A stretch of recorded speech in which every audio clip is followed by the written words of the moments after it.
Math doesn't make sense for this Windsor salon. We can't afford not to work, and yet we also can't afford to stay open. The new restrictions came into effect in Ontario Sunday morning, but it took days for the province to promise affected businesses help, coming next month, in the form of energy and property tax rebates and deferrals for some provincial tax payments. When you find out that the government's really giving us less than the bare minimum, it feels like a smack in the face. In Manitoba, businesses forced to limit capacity can apply for grants between $3,000 and $12,000, depending on the number of employees they have.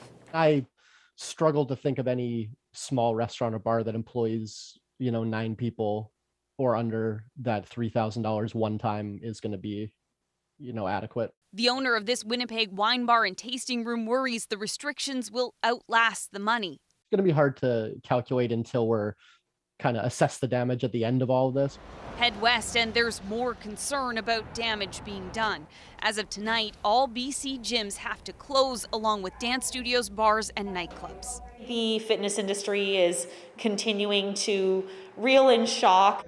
The province says support for businesses is coming, and the expansion of the federal rent and wage subsidies to include businesses and workers facing capacity restrictions, not just lockdowns, should mean relief for many across the country. Any type of grant or subsidy is helpful at this point. I think that time is of the essence. Each offer of help also means more time and energy on applications and paperwork for business owners who are already exhausted. Everyone I know in this industry is fighters, and I'm going to hope that we're going to come through this. But it's scary. Trying to manage the anxiety of clients, employees, and their own. Jacqueline Hansen, CBC News, Toronto. At least 30 employees with Ottawa's paramedic service have tested positive for COVID-19 following a private gathering last week. I found the news to be extremely disappointing and frustrating.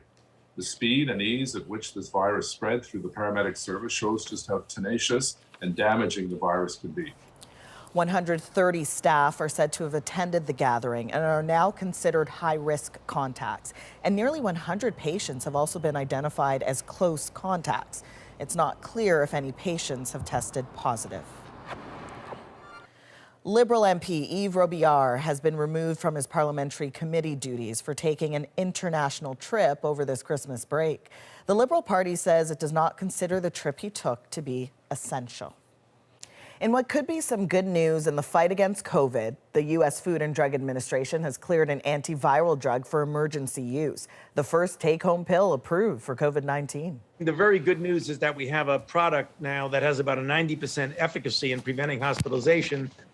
It's developed by Pfizer and authorized for Americans age 12 and up who have conditions that raise the risk of serious illness. Lab and trial data suggests it can stop severe COVID and should be effective against Omicron. Health Canada says it's reviewing Pfizer's submission, but it's still waiting on more data. The pill will take some time to mass produce, but let's get a sense of how big a deal this really is with infectious diseases specialist Dr. Lisa Barrett. Dr. Barrett, first of all, how significant is this approval of the COVID treatment pill? Well, given that we have Omicron circulating and it's very transmittable and we're worried about hospitalizations, any tool we get that prevents hospitalization, like this particular oral medication, is a good thing. So this is a very good addition to our COVID treatment and prevention of severe disease toolbox. And I wanted you to weigh in on another bit of research emerging today that could be good news. New data from South Africa and Scotland suggesting Omicron is less severe. What are we learning, and should we stay cautious? Definitely stay cautious, but optimistic would be my thought. There are certain caveats to that data. They're early data, and not all countries' data are actually showing exactly the same thing.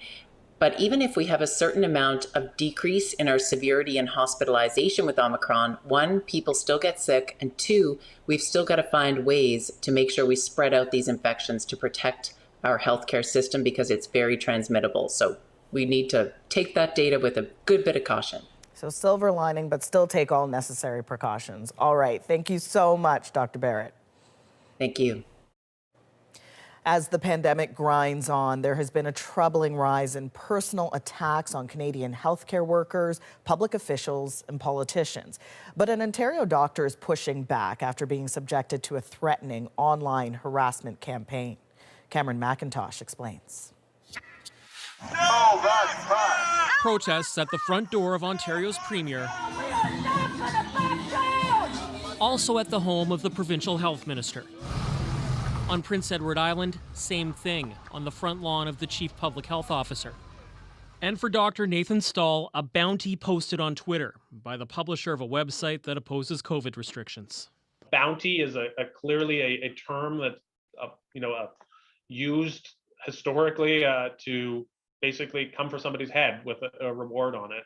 $5,000 to anyone catching Stahl and a colleague on video breaking COVID rules. This type of psychological abuse and threats is a well-known, intimidation tactic. So I take it seriously. Across the country, healthcare professionals, public officials, and politicians are increasingly becoming targets. 57% of physicians experience mistreatment over the last month alone. Doctors Manitoba found it's not just the vocal and visible anti-vaccine or anti-science movement. It's also people frustrated over access to vaccines, long wait lists, and pandemic fatigue. We heard about incidents involving yelling, name-calling, threatening letters being delivered to physicians' homes. Recent federal legislation makes it an offense to intimidate healthcare workers on the job. The Canadian Medical Association calls it a good start. We also hope that we can reclaim what I think defines us as Canadians, which is caring for each other. Stahl is running for the Liberals in Ontario's election next year, says people of all political stripes must condemn these acts. Get off of people's front yards and leave them and their families alone. But many in medicine fear it will only get worse, leaving less room for legitimate discussion, debate, and disagreement. Cameron McIntosh, CBC News, Winnipeg.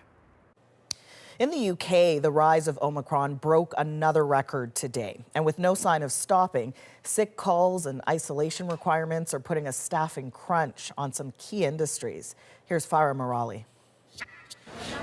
The bright lights on London's Regent Street. In stark contrast to the dark COVID-19 picture that's emerging today. The UK has topped 100,000 daily new cases for the first time ever. It is worrying, but from what I hear, people aren't as affected as badly, but definitely more cautious. I feel like we have to learn to live with the virus. We can't really look at the numbers anymore because they're always going to get higher. Despite the surging numbers, England is not imposing any new restrictions before Christmas. The government says it's still reviewing the data on Omicron. And while Wales, Scotland, and Northern Ireland have all moved to impose a host of new restrictions after Christmas, including curbs to bar service, nothing new officially has been announced in England, at least not yet. We can't rule out any further measures after Christmas, and we're going to keep a constant eye on the data. As the number of people infected with the virus spikes rapidly, it's forced many across the country to call in sick. Today, the government announced a change to a key policy, shortening the isolation period for those who test positive from 10 to 7 days if they're double vaccinated and test negative twice. It's a move the government says will minimize disruption. Staff shortages have prompted mass cancellation of trains on UK rail lines, and it's impacting the healthcare system too. I'm fine. I had very mild symptoms. Dr. Sonia Adesara is in isolation after testing positive. Yes, a lot of health workers have been catching COVID, like myself, and a few of my colleagues are currently off because we're having to isolate. So it is a problem because, of course, health workers and also other important workers, whether that's sort of transport drivers, people working in our shops, people working in deliveries. Back on Regent Street, some shoppers hold on to a glimmer of hope for a somewhat normal Christmas. It's what comes after that that's unclear. Farah Morali, CBC News, London. We want to change gears from the COVID story for a minute. Tonight, people in a tight-knit Nova Scotia community are trying to make sense of the senseless. An 8-year-old boy was shot and killed yesterday in Dartmouth. And as Tom Murphy explains, police believe it was not a random incident. They say Lee Marion Kane loved to surf, loved life. As an 8-year-old, he certainly seemed to enjoy a good suit. Each summer, his community of North Preston crowns a king and queen. This year, the young boy who went by Marmar took the crown. And he died, King Marmar King. He died being our king of North Preston. The whole community is not good. I feel personally that it's a nightmare waking up and then to see that this was something that actually happened. Kane's shooting death is as tragic as it was brazen. It happened here on a busy street during rush hour. Kane was in a vehicle with a 26-year-old man who was also shot from another vehicle, but is now recovering. Police are calling this a homicide and are looking for suspects. At this point, we haven't made any arrests, but we are diligently working every avenue to move the investigation forward. Last night, the mayor of Halifax tweeted, "This is senseless and heartbreaking." Police say they don't believe the shooting was random and will not comment on whether the homicide is related to an earlier murder last week in Dartmouth. And that's certainly one thing we would explore, what the connections are to other incidents. I am a strong supporter in the community against gun violence, and I always advocate to these young guys. They're going to keep shooting until somebody innocent get hit, and now it happened. And it's so sad that it had to be Marmar. His cousin says Marmar Kane's Christmas gifts were already under the tree. And I'm just feeling sorry for them Christmas morning to know that that one section is probably going to be left there. It's going to be hard for her to remove that. Police are promising to get more information to the public as soon as they have it, as a family and wider community are now left to grieve during what is supposed to be a joyous time of year. Tom Murphy, CBC News, Halifax. An update on our story last night about the NHL's plans to skip the Winter Olympics. It's now official. The league will not send players to Beijing. In my opinion, a smart decision. I mean, I don't know who would really want to go under those circumstances. In a statement, the NHL said, given the profound disruption caused by COVID-related events, Olympic participation is no longer feasible. With more than 15% of players sidelined, the NHL season is on hold until at least December 27th. COVID cases among the Toronto Raptors have forced a postponement of tonight's game against the Chicago Bulls after Toronto couldn't field enough players. At least 8 Raptors are now in the NBA's health and safety protocols. This is the third time Toronto has had to reschedule a game this season. In the U.S., Joe Biden is declaring victory over the pandemic-fueled supply chain problems that have plagued retailers and shoppers. Just in time for Christmas. But what does it mean for those waiting for goods on this side of the border? Here's Katie Nicholson. From the West Coast to the East, global supply chain issues prompted by the pandemic choked ports with container ships waiting to be unloaded. We're still catching up as a nation to what happened a year and a half ago when Asia shut down. The pain is real for retailers. Auto dealers struggling to get new cars on the road, furniture vendors with half-empty warehouses, even liquor stores having a hard time keeping their shelves stocked. There's a shortage in glass, there's a shortage in cork, there's a shortage in all the materials necessary for bottling. But the supply chain is catching up, says the U.S. president. Right now, the number of containers moving through our ports is higher than ever. After new investments in ports and rails and slashing red tape to get more truckers on the road, Joe Biden is confident the U.S. supply chain will soon be running at pre-pandemic capacity. So what does that mean for Canada? After 3 months and countless phone calls, our store has finally arrived. Ali Ulku doesn't just study the supply chain, he's been affected by it too, waiting for months for this stove to arrive from New Jersey. Any improvement in supply chains in the United States will definitely impact our supply chains in Canada. But there's a caveat. Canadian logistics companies have to be ready for the increased flow of goods. It will not mean much if the goods that are destined to come to Canada are sitting at the borders. COVID isn't the only thing causing supply chain issues of late. The BC floods, which clogged the port of Vancouver, now being blamed for a French fry shortage in Japan. Evidence that both Canada and the U.S. don't need to just pandemic-proof the supply chain. They need to climate change-proof it as well. Katie Nicholson, CBC News, Washington. Given how contagious Omicron is, experts say wearing the right mask is more important than ever. Would you use this, Dr. Park? No, I would not use it. Our marketplace investigation put masks to the test. Who failed? What you need to know before you buy. Plus, making a sweet holiday tradition more accessible. Everybody else can see and grab the ones they want except me. And after a busy year in space exploration, Bob McDonald is here to tackle it all. This is my space shirt. You like it? This is my space tie. We kind of match.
Welcome back. Chances are there will be a lot of chocolates given as gifts over the holidays, many carefully chosen. But this season, one Canadian chocolatier is thinking outside the box to appeal to more customers. As Nisha Patel shows us, it's part of a movement toward inclusive packaging. Everybody else can see and grab the ones they want except me. It may be just a box of chocolates, but for the blind community, it's a taste of independence. I got it! So we talked a lot to people who are in the blind community and they share that they often feel like they're forgotten.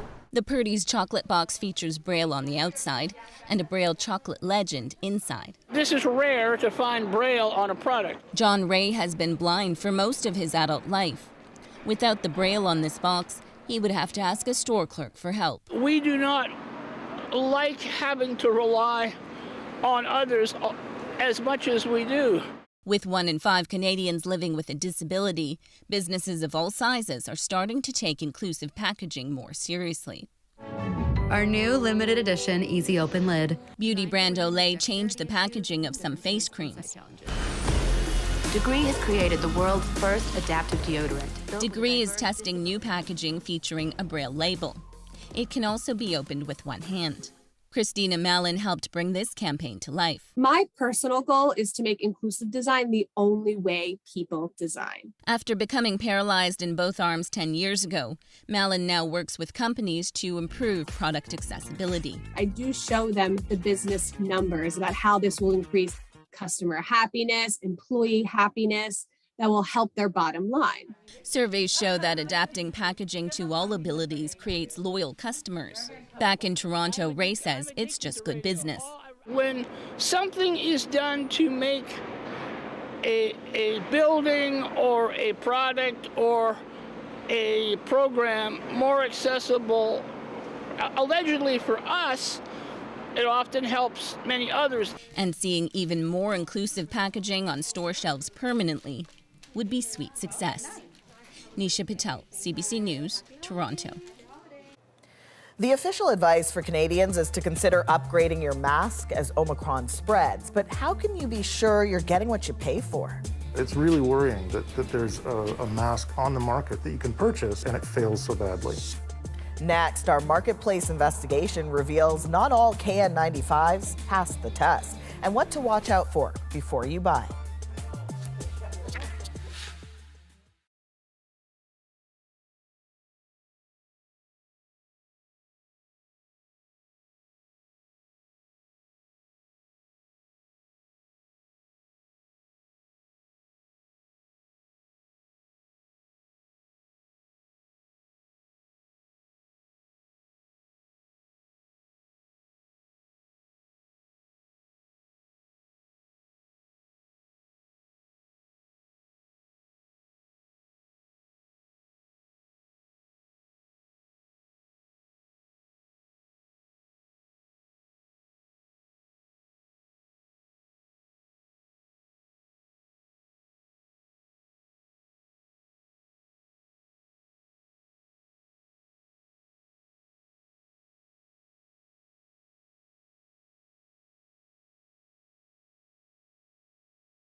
Welcome back. As Omicron continues to spread, there are renewed calls for more protective masking.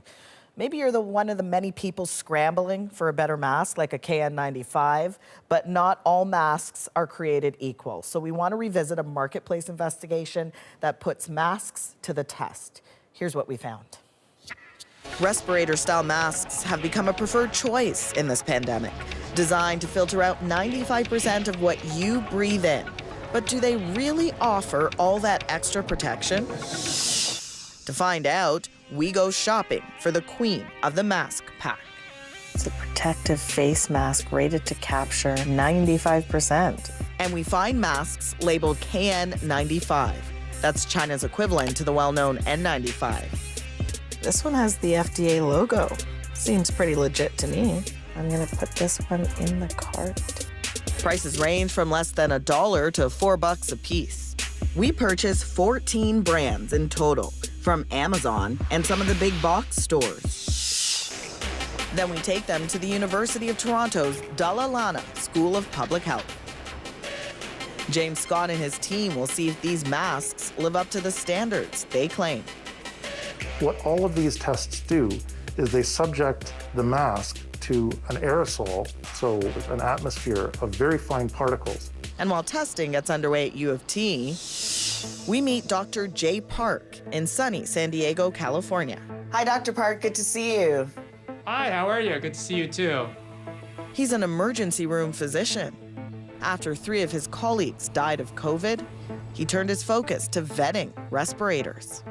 I just felt like it was my duty to protect my friends.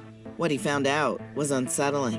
Up to about 90% of what we were getting were either misleading or potentially counterfeit or falsely advertised. Today, he's telling us which ones to avoid. First red flag, the box. It should include the manufacturer's name and address. It just says KN95 three-dimensional protective respirator. Doesn't even have a brand that I can see on it. You don't want to buy something and not know who the manufacturer is, for you to be able to trace back and say, okay, this is who made it, and I can look up their registration and certification online. Everything about it shows that it's official, even on the side, FDA approved. Turns out that's the second red flag. That FDA logo is not allowed. If it has an FDA logo on the box or on the respirator, then it's definitely not FDA approved, cleared, or authorized. We'll unpack the final red flag in just a moment. But first, our results are in. And get this, half of the masks we tested failed. And just check out the results for these KN95s we bought off of well.ca, a shopping portal for Rexall pharmacies. So well.ca did very poorly on our tests, unfortunately. One of them tested below 60%. Yeah, it's really worrying that there's a mask on the market that you can purchase that claims this to have met the standard, and it fails so badly. Well.ca doesn't respond to our results. Instead, they direct us to the manufacturer. We ask repeatedly who that is. They won't tell us, and it's not listed on the box either. Walmart's masks are another fail. They filtered less than 75% of particles.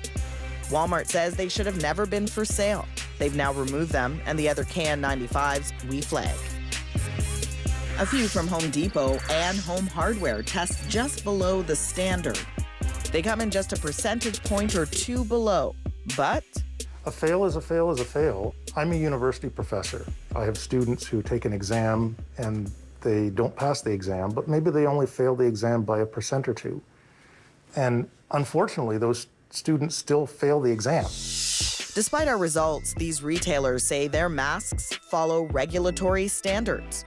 Home Depot adds they're investigating further. If you're just using this to go shopping or do low-risk activities, then yes, your testing results do show that it protects you better than cloth masks. We don't have to throw them out. I think that you just need to be informed that these do not meet K95, 95% filtration standards.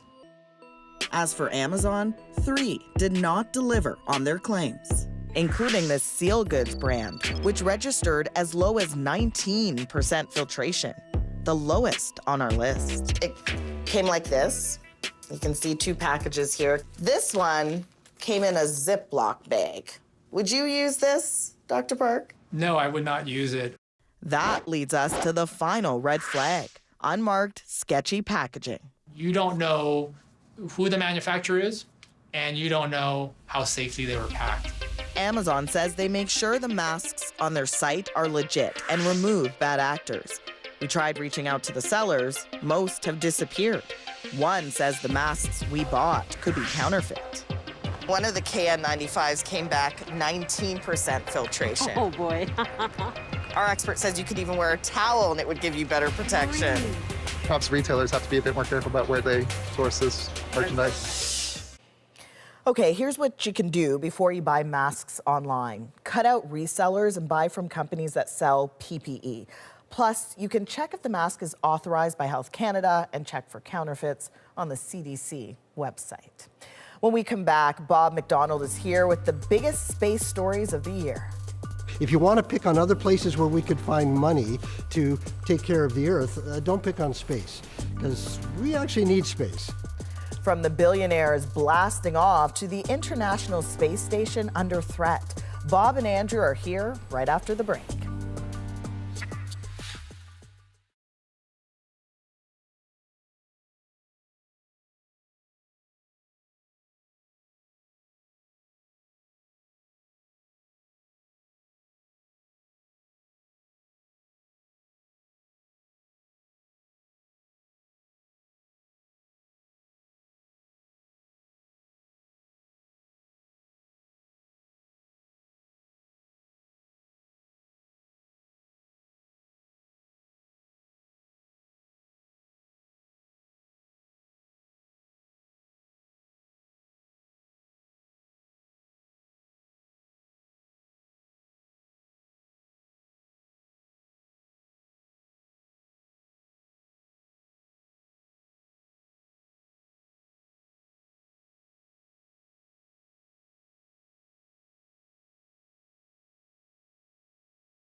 It's been a big year for space exploration, but also a controversial one, thanks to a renewed urgency to pay attention to the fragile state of our planet.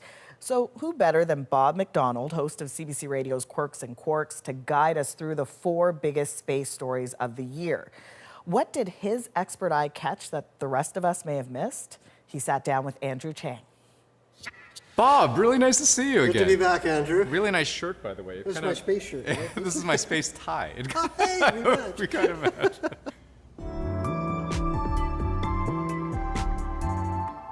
We had Branson, Bezos, Shatner going up. I mean, SpaceX, big in the news. I get, in a way, why it's important, right? Incremental baby steps for mankind. But you tell me, I mean, what's the big deal here? Well, first of all, I counted 25 tourists went up this year. That's astounding. We've never had that many ordinary people go up into space before. And right now, it's rich people and their toys. I mean, that's what they are. If we can get more people doing it and the price comes down, then more ordinary people can go up and have the William Shatner experience. He broke down in tears when he came back because he saw the atmosphere of the Earth as being very, very thin, a thin line. He went, wow, we all live in that. And there's this thin blue line and then the deadly blackness of space. And he was overwhelmed by that. Well, that's good environmental awareness. And going into space does that. You know, everybody goes up to get what they call the overview effect. So the more people that can do that, the better, as far as I'm concerned. So space tourism right now is where the airline industry was when it first started. Only rich people could fly. More people did it. It becomes a bigger business. More people can have access to space. So we'll see what happens. When it comes to space tourism, even space exploration, I feel like this year has been a little different from past years, where there's been a lot of blowback, right? A lot of people who've kind of openly wondered this question, okay, you know, the space, the tech is neat, the blast-offs are cool, but aren't there more important earthly pursuits that we ought to be prioritizing, right, and ought to be dealing with? It does feel different, right? Yes, it does. And you're absolutely right. We should be prioritizing our attention towards the Earth. But in fact, Andrew, that's exactly what space does. It looks at the Earth. You know, back in my day in the 60s when I was watching the moon missions, the very first mission to the moon, Apollo 8 in 1968, they didn't land, they just went around the moon. First time humans left the Earth and went to another heavenly body. And while they were there, they took that famous Earthrise picture, you know, the blue marble above the Earth. Yeah. It is no coincidence to me that after humanity saw itself as one very small little ball, and the guy who took that picture, Bill Andrews, I actually met him. He said, you know, you could hide the Earth behind your thumb from the moon. It's behind your thumb, and all you see is this blackness. Right after that, the Environmental Protection Agency came along, Earth Day came along, Environment Canada came along. People became aware, wow, this is it. There's only one environment. And since then, our space program has sent up satellites that look down on the planet to give us that broad view. And it was satellites that saw the ozone hole. Satellites are weather. Every night, you know, you do the weather. What do? You get a satellite view looking at, here's the latest hurricane coming this way. Here's the ocean currents that are shifting. We're watching the ice disappear in the Arctic. That's all happening from above. So the satellites, the space program is giving us a picture on ourselves that we can't get from the ground. And so I think it's vital that we do that. But let me give you another perspective, Andrew, on how much space actually costs us. Here in Canada, if you divide the budget of the Canadian Space Agency to the population of Canada, it's less than $10 per year. $10 per year. You're going to be spending more on Christmas presents than you do on the space agency. That's true. So it's not hugely expensive to be up there. If you want to pick on other places where we could find money to take care of the Earth, don't pick on space, because we actually need space. Whatever happened to the NASA DART mission? This was a mission to, and correct me if I'm wrong, it was to essentially slam something into an asteroid in order to try to change its trajectory. Right. Finish the story. Well, it's on its way. Now, I know there was a movie made up, you know, with Bruce Willis where they go and they blow the thing up. That's right. You don't want to do that, because if an asteroid's coming to us and we blow it up, now we got 1,000 asteroids coming at us like buckshot. You don't want that. What you want to do is just nudge it just a little bit, because if you catch it far enough away, the Earth is a pretty small target. So you just nudge it off so that it'll go by us and not hit us. So that's what the DART mission is about. See if we can just nudge an asteroid. Can you do it? Or will it break apart? So it's the first. And asteroids are a real threat. Not all space hazards are natural. Some are man-made, right? And the International Space Station had a potentially dangerous situation. We did. The Russians did an anti-satellite test, which should be illegal. And by the way, the Americans have done the same thing, and so have the Chinese. But this one got a lot of publicity because what they do, if there's a satellite in orbit, they send up a missile from the ground and try to hit it, which is very hard to do because satellites are moving fast. They're moving almost 30,000 kilometers an hour. So you're trying to hit a bullet with a bullet, is what they're trying to say. So it's very difficult to do that. So they did. But the problem is that it made all this shrapnel that spread out, and it turned out that the dirt and the pieces that were left are in line with the International Space Station. And so the space station plowed through that stuff. The astronauts on board had to hide. They had to get into their capsules to get ready to leave in case it punctured a hole. Because again, the speeds are so high that even a small piece like that is a bullet. And by the way, the Canadarm that's on the space station right now has a hole in it. One of these pieces of debris actually hit the Canadarm. It didn't hurt it, but you can see there's a big hole in it right now. So that stuff can go right through. It can puncture the module, start air escaping and things like that. We need an international treaty. The spacefaring countries need to get together and make an agreement that we won't do that, and that will clean up the junk. There are more than 10,000 dead satellites orbiting the Earth right now, and they all pose a hazard as well. So if you're going to put something up in space, you should also be responsible for bringing it back down at the end of its life. So far, there are no agreements for that, and we need one. Can we talk about China? I mean, I remember, for years, most of my life, the ISS, even Mir, were the space stations that I knew of. Sure. China was not a player. Absolutely. Boy, has that changed. And it's because the Americans don't want the Chinese to be part of the International Space Station because of political reasons. So China has decided on their own to have their own independent space program. And they've been doing some remarkable things even just this year. They also landed a rover on Mars. And it's driving around, and it had the ability to look underground, so it's doing geology on Mars. They landed a lander on the moon that scooped up some lunar dirt and brought it back to the Earth. We haven't had lunar samples since 1972, when the last astronauts went there. And they've got their own space station. And they've got 3 astronauts up there right now. They call them taikonauts. But they're up on their own space station right now. They've done spacewalks. I was just watching a video. They were doing lessons to school children from space, playing with blobs of water in space and showing how things behave differently in zero gravity. And they have their sights on the moon. So you watch. They're sort of in the background doing their own thing. We don't hear about it much here in the West. But I wouldn't be all too surprised if the next flag to be planted on the moon is a red one. Because the way things are going, you can't help but wonder if this is kind of a new space race, similar in a way to the ones that we've seen. Yes, and if they announced that they had a mission to the moon, a manned mission to the moon, you can bet that the Americans will be speeding up their plan to get someone there first. So maybe that would be a good thing, push it ahead.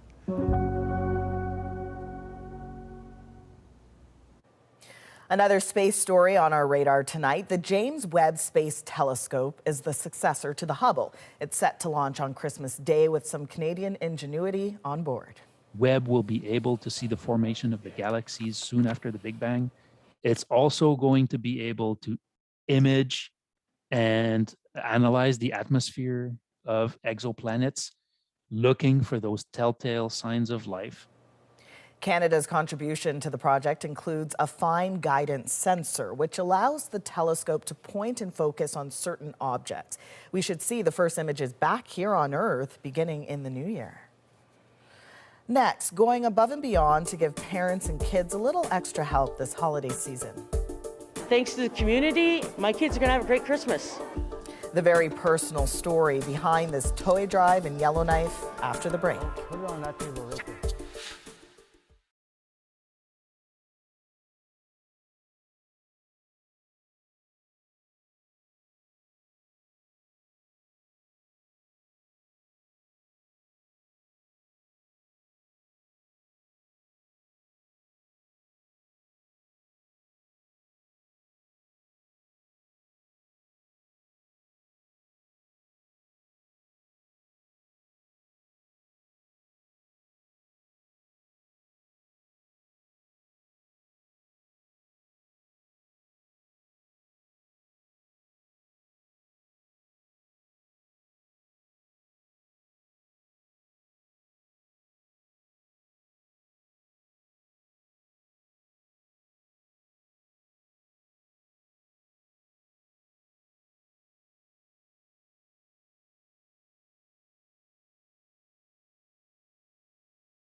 A toy drive in Yellowknife is bringing some much-needed joy to families in need. As Juanita Taylor explains, for the people behind it, the act of giving to others is helping change their own lives.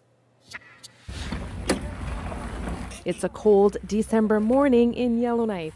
These gifts are being delivered by some unlikely elves.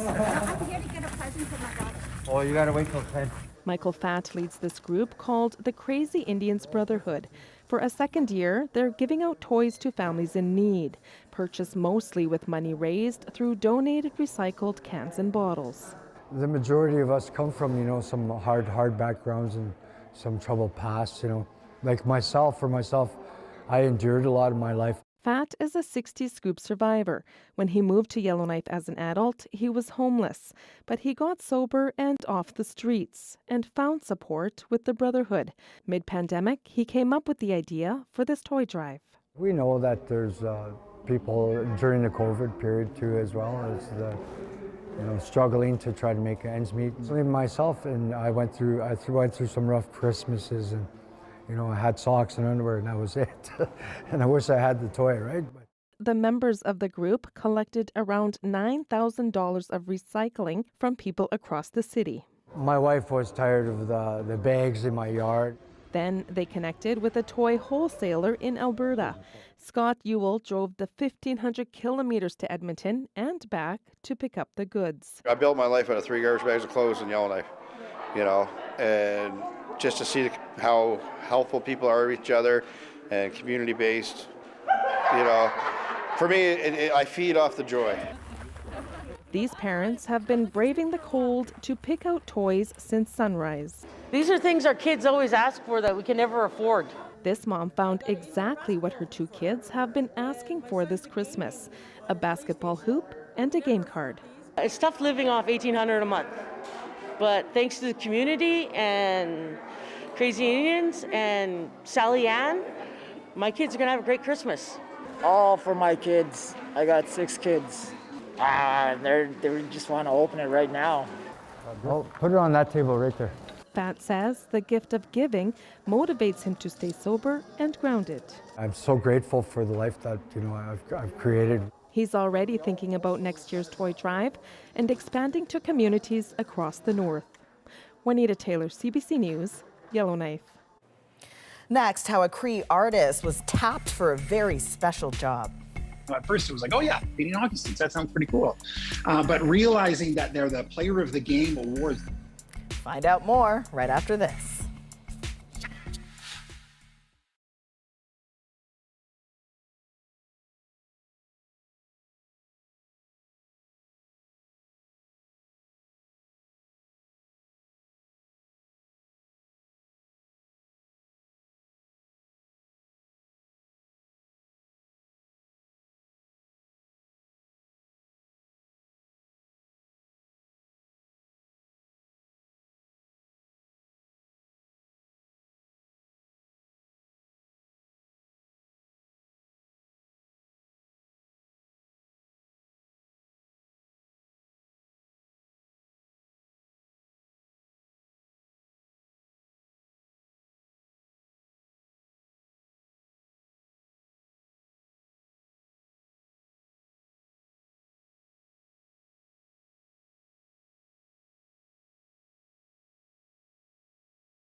When Cree artist Jason Carter was skimming his emails earlier this year, he almost missed a once-in-a-lifetime opportunity.